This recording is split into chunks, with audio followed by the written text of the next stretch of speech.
আমি আলপনা রান্নাঘরে আমার সমস্ত বন্ধুদের ওয়েলকাম।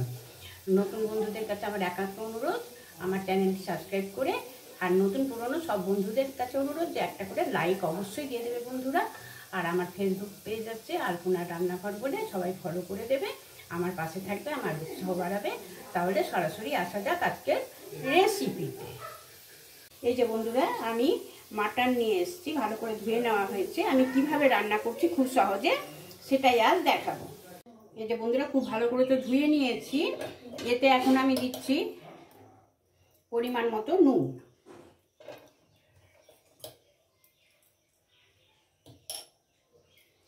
আর দিচ্ছি জিরে আদা লঙ্কা পেস্ট, কাঁচা লঙ্কা,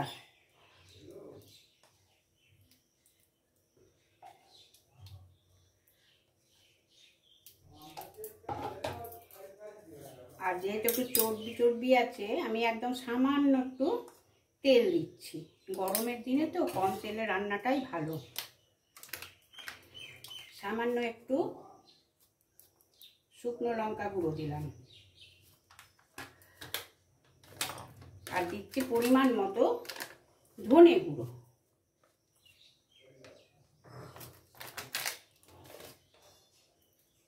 আর দিচ্ছি এই যে কাঁচা লঙ্কা খানিকটা কুচিয়ে রেখেছি, এটা আমি হাফ এতে মাখিয়ে নেব আর হাফ পরে দেব।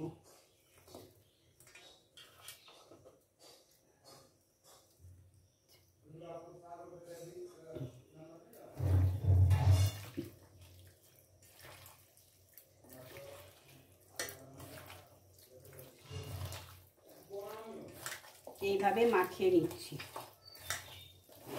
আর দেব একটু হলুদ গুঁড়ো।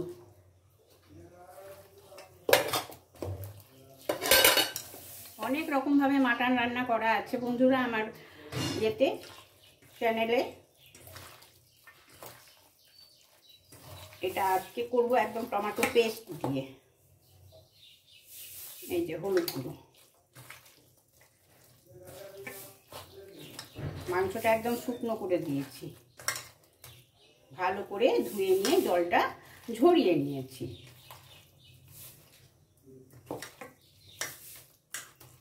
এটা আমি একটু চাপা দিয়ে 10 মিনিট মতন রেখে দেব। আর রসুন থেতো করে রেখেছি, একটু রসুন থেতো এর মধ্যে দিয়ে দিলাম।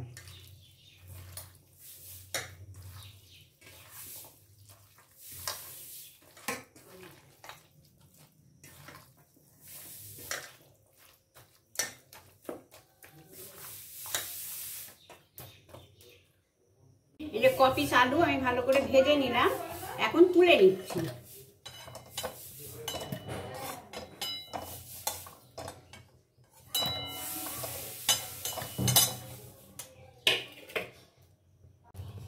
আলু ভাজা তেলটাতেই আমি মাংসটা রান্না করব। এখানে নিয়েছি আমি কটা তেজপাতা, 2টো শুকনো লঙ্কা একটু ফাটিয়ে নিয়েছি, আর একটুখানি সাদা জিরে, লবঙ্গ, কাঁচা লঙ্কা, ছোট এলাচ, দারচিনি, এই দিয়ে আমি সম্বরা করে নেব।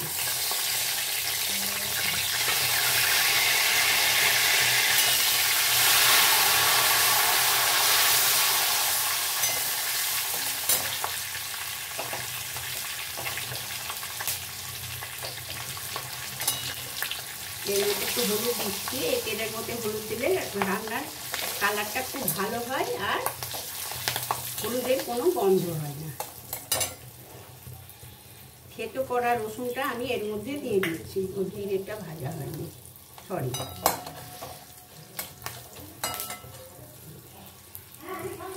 এই রসুনটা আমি এর মধ্যে দিয়ে দিচ্ছি।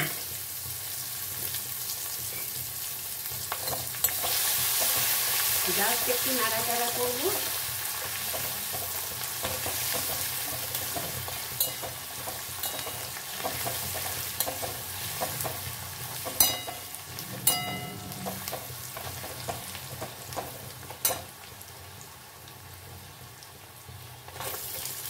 লঙ্কা কুচিয়ে রেখেছি, সরি, পেঁয়াজ কুচিয়ে রেখেছি। এবার পেঁয়াজটা এর মধ্যে দিয়ে দিলাম।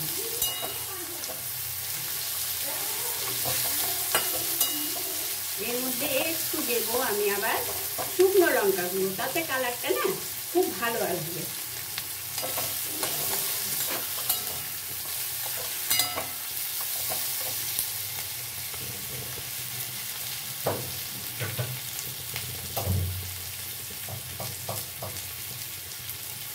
আর 2-4টা দানা চিনি ছড়িয়ে দিব।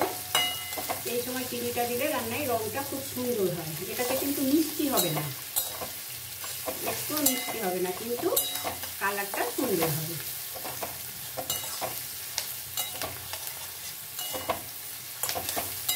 এটা ভালো করে লাল করে ভেজে নেব।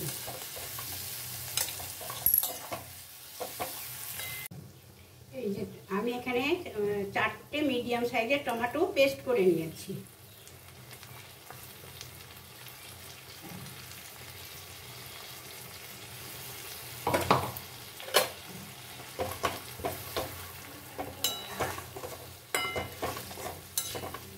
এতে কালারটা ভালো আসবে। এটা কিন্তু খুব ভালো কষাবো না, জাস্ট একটুখানি নাড়িয়ে নেব। টমেটোটা ফুটে উঠেছে, এর মধ্যেই আমি মাখিয়ে রাখা মাটনটা অ্যাড করে দিচ্ছি।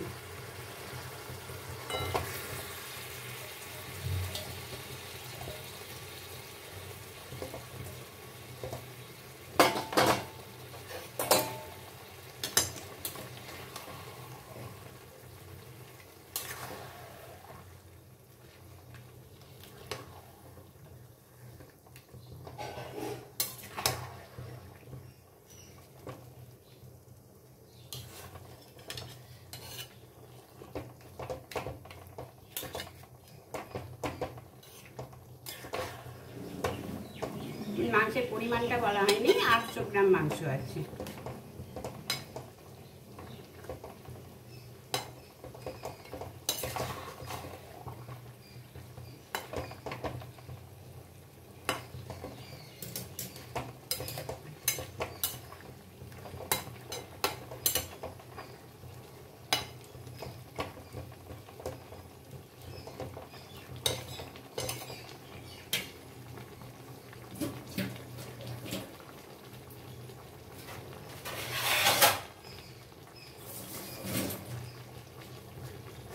এই চাপা দিয়ে দিয়ে আমি কষিয়ে নেব। এই যে বন্ধুরা একদম সুন্দর টকটকা রং হয়ে যাচ্ছে। করলে এত সুন্দর টকটকা রং হয় আমি তো সম্পূর্ণ দেখেই দিয়েছি। এইবারে আমার ভেজে রাখা আলুটা এর সাথে অ্যাড করে দিলাম। সামান্য একটু আলুটাও এর সাথে কষিয়ে নেব, তাহলে আলুটারও খুব সুন্দর টেস্ট হবে।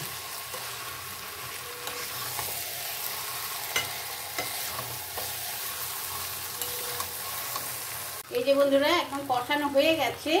এবারে কিন্তু আমি ফুটন্ত জল দিয়ে প্রেসার কুকারে ট্রান্সফার করে দেবো। প্রেসার কুকারে আমি 4টে সিটি দেব।